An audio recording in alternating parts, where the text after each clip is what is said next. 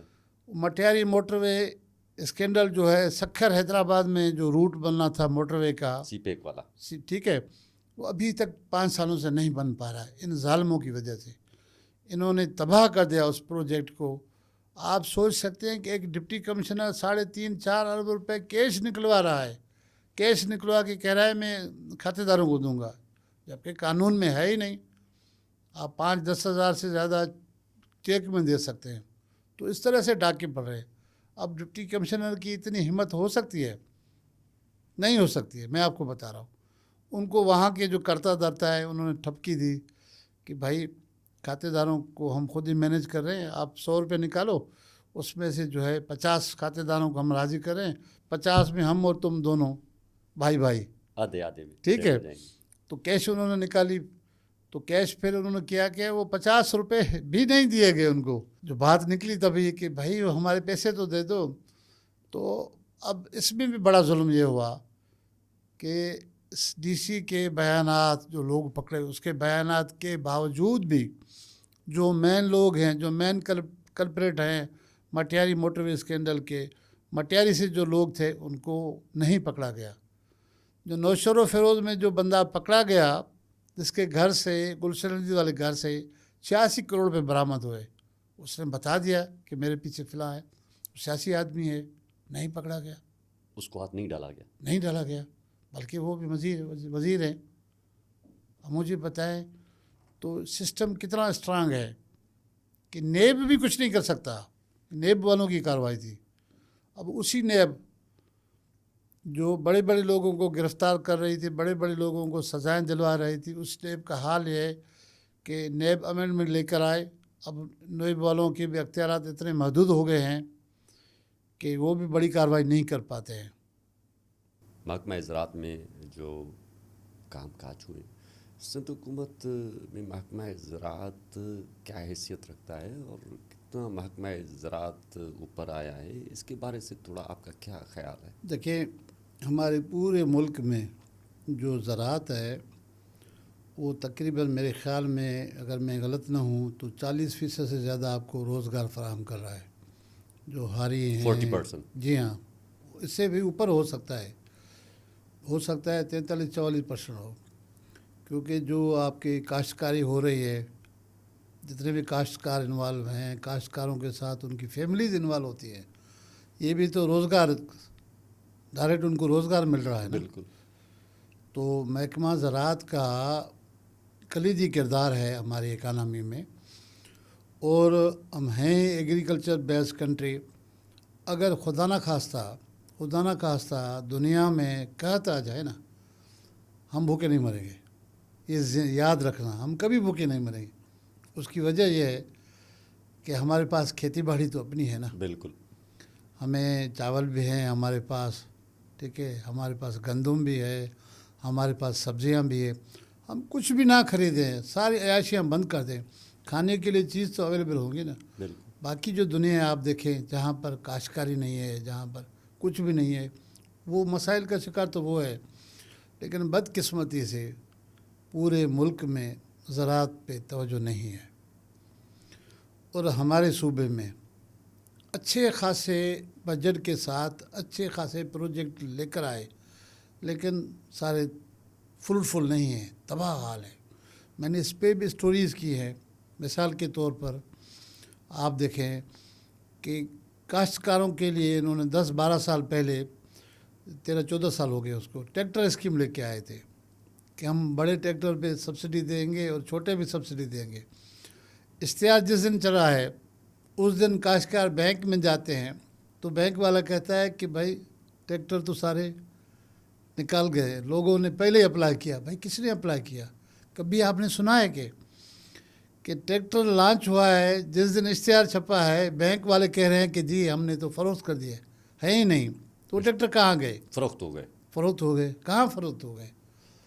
1-2 بڑے لوگ تھے, 5,000-7,000 جو ٹریکٹر آئے سب کے سب جعلی کاغذوں پر اس پہ ان کو دے دیا گیا. انہوں نے جا کے سبسڈی کھا لی اور باقی جو ٹریکٹر جا کے دیگر صوبوں میں ادھر ادھر انہوں نے سیل کر دیا. عام کاشتکاروں میں کوئی مجھے بتائے کتنے پرسنٹ نے سرکار کی اس اسکیم کا فائدہ لیا؟ 2 فیز تھے یا 3 فیز لے کر آئے ٹریکٹر سبسڈی، کاشتکاروں کو فائدہ نہیں ہوا۔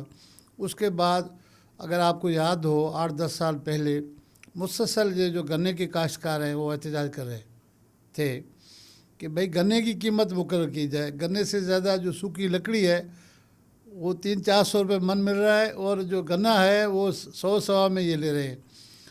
تو اتنا اس کا چرچا چلا، احتجاج شروع ہو گئے، اتنی تنقید ہوئی کہ سندھ گورنمنٹ نے ان کی ایک فیئر پرائز مقرر کی۔ کتنی؟ آخری مرتبہ سندھ گورنمنٹ نے 180 روپے فی من سے زیادہ قیمت رکھی۔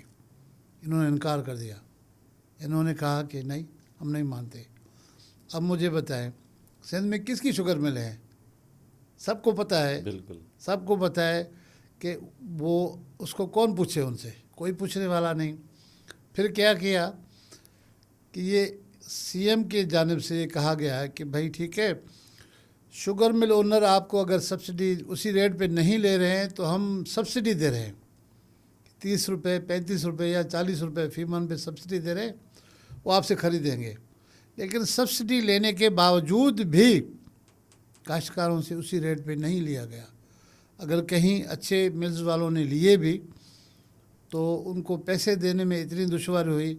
تو آپ دیکھیں کہ ہم شوگر کین میں ہم اتنے آگے تھے، اب شوگر کین ہم کافی نیچے ہو گئے۔ شوگر کین میں شوگر کین میں ابھی کپاس ہے، دیکھیں سندھ میں کون سا آپ نے ماڈول استعمال کیا ہے، کون سا آپ نے اسٹریٹجی دی ہے، اچھا کام کیا ہے گورنمنٹ کی طرف سے۔ لیکن اس کے باوجود بھی اس سال ہم نے اپنے پڑوسی صوبے پنجاب کو کراس کیا ہے۔ گندم کی صورتحال یہ ہے کہ گندم میں ہر سال کیا کرتے ہیں، فیئر پرائز یہ رکھتے ہیں سندھ گورنمنٹ کی جانب سے۔ تو لاسٹ ایئر جو ہے 4000 روپیہ فی من رکھا گیا۔ آپ نے دیکھا ہوگا 2009 کے بعد پہلے اتنی قیمت نہیں تھی، لوگ گندم نہیں اگاتے تھے۔ جب انہوں نے امدادی قیمت اچھی رکھی تو لوگوں نے گندم اگانا شروع کیا اور بمپر کرائے پہ آنا لگا۔ تو نتیجے میں پتہ ہے انہوں نے کیا جگاڑ نکالا، وہ جو گندم کے لیے جو ان کے سینٹرز ہیں وہ بوریاں دیتے ہیں کاشتکاروں کو بوری دے دو، پھر گندم وہ جیسے اس کے تھریشر لگ جائے، گندم کلیئر ہو جائے، وہ ان کو داموں میں پہنچاتے۔ انہوں نے بوریاں دینی بند کی کہ بوریاں نہیں ہیں، بوریوں کا 60 فال لوگ احتجاج کر رہے، مظاہرے کر رہے۔ پتہ چلا کہ 50% جو بوریاں ہیں وہ جو کارخانے والے ہیں، جو تاجر ہیں، ان کو انہوں نے سیل کر دیا۔ 50% جو بچے ہیں اس میں فوڈ والے خود، حکمراں جماعت کے لوگ، M P M N A party کے لوگ، انہوں نے جو ہے بندر بانٹ کیا۔ یہ جب سلسلہ چلا تو انہوں نے کہا یار اس میں تو بہت بڑا منافع ہے۔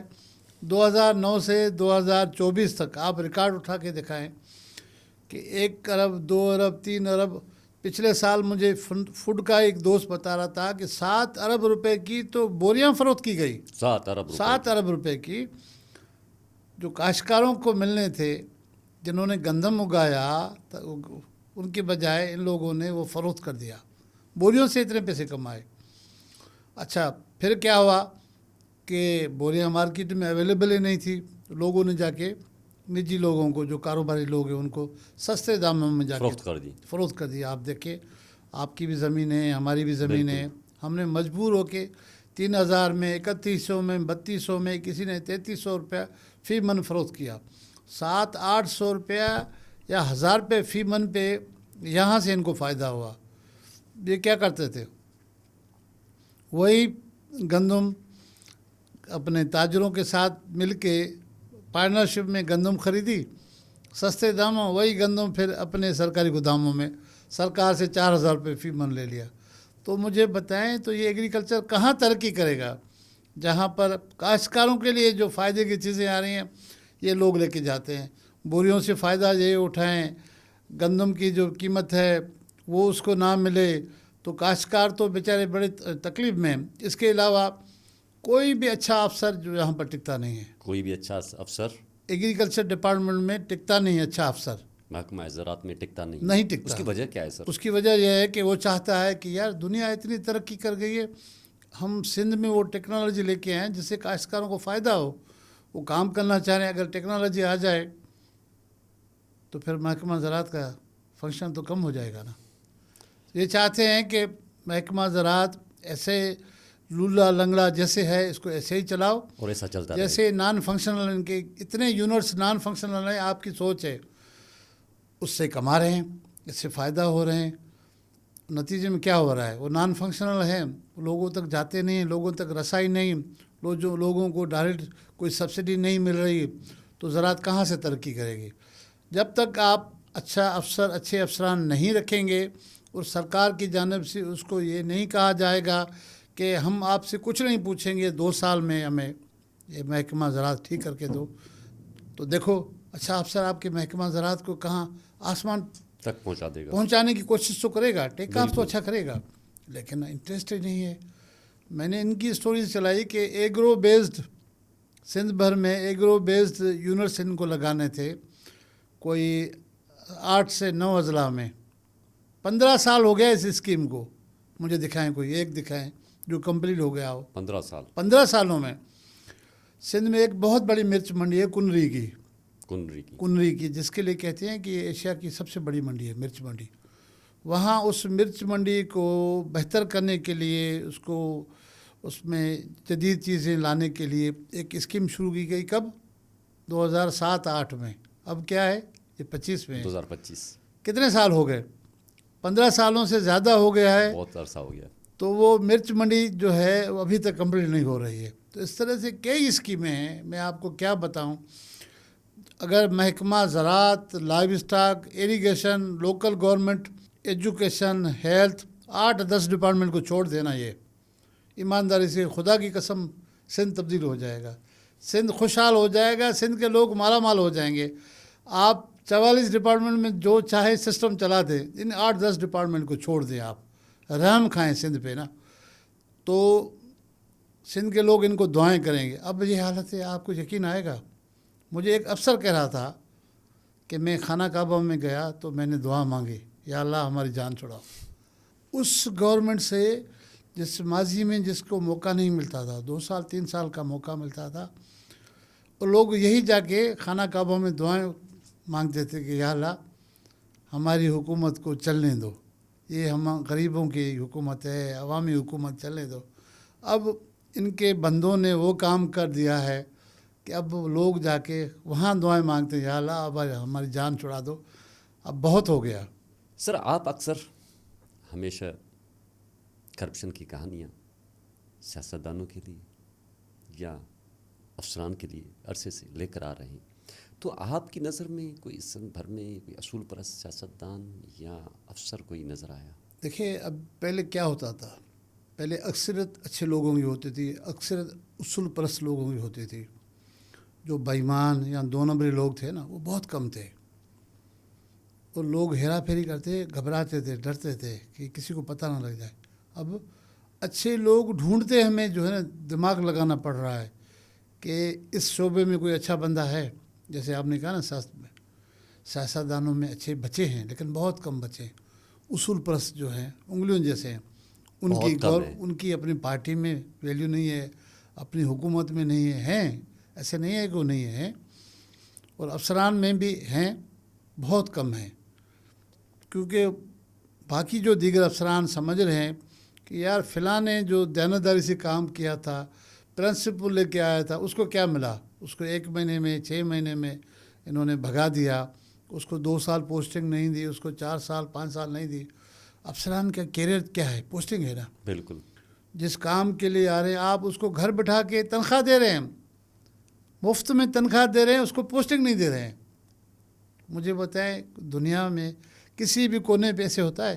بالکل ایسا نہیں ہوتا کہ ملازم کو, افسر کو, آپ کو پتہ ہے وہ فارغ ہے, کام ہی نہیں کرا, اس کو تنخواہ دے رہے ہو, گاڑی دے رہے ہو, پیٹرول دے رہے ہو, اسے کام نہیں لے رہے, اس کو پوسٹنگ نہیں دے رہے ہو, تو پھر مجھے بتائیں کہ یہ صوبہ کیسے ترقی کرے گا؟ آپ سر کیپٹل آف سندھ میں رہتے ہوئے آپ کی نظر میں ایک انالیسس ہونا چاہیے, یا آپ نے کوئی تجربہ کیا ہوگا یا تجزیہ کیا ہوگا کہ کوئی سندھ بھر میں اچھا ایماندار افسر یا افسران موجود ہیں آج بھی؟ چند ہیں. دیکھیں یہاں پر مسئلہ کیا ہے, اگر ہم ایک یونیفارم میں دیکھیں نا ایمانداری کی ڈیفینیشن کو, اس پہ تو کوئی نہیں اترتا.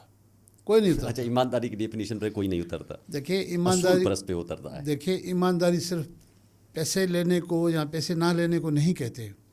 ایمانداری کا مقصد ہے, ماضی میں ہم سنتے تھے فلاں جو افسر تھے وہ دفتر کی گاڑی جب گھر لے کے جاتے تھے اس کے بعد وہ اپنی گاڑی پہ باہر نہیں جاتے تھے, وہ بچوں کو نہیں دیتا تھا.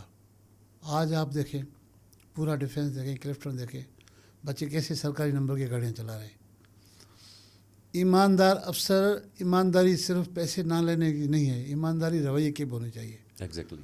کوئی غریب آ رہا ہے اس کو کہتے ہو یہ کام آپ کا جائز نہیں ہے, ادھر کسی بڑے ہاؤس سے فون آ رہا ہے, کسی بڑے صاحب کا فون آ رہا ہے, وہ کام کر دیتے ہو, وہ جائز ہو جاتا ہے. آپ نے چلو پیسے نہیں لیے لیکن یہ بھی بد دیانتی میں شامل ہے, یہ فرض شناسی نہیں ہے.